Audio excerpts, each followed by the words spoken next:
Couvrant une superficie de 65 hectares, soit 650 000 mètres carrés, cette ancienne colonie de l'âge de bronze en Israël, qui comptait environ 6 000 habitants, pourrait bien être le New York de son époque. Dans cette colonie, dans cette ville, il y avait une colonie planifiée avec tout un réseau de rues et de ruelles et de places, ainsi que des installations de drainage et des installations de stockage.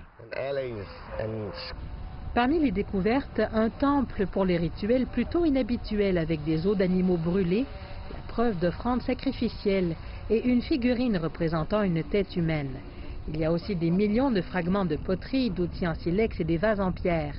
Les archéologues disent que cette découverte change radicalement leur compréhension de l'époque, une époque où la société rurale et agraire commençait à s'établir dans des sites urbains. Nous devons comprendre que, lorsque nous parlons du début de l'âge de bronze, nous n'avons aucune source écrite. Par conséquent, tout ce que nous savons sur la vie des gens et sur la manière dont ils conduisent leurs rituels provient de l'archéologie. Les archéologues ont aussi déterré les preuves d'une ancienne colonie datant de 7000 ans, située sous les maisons de la ville. Deux sources d'eau proches ont probablement attiré les gens dans la région.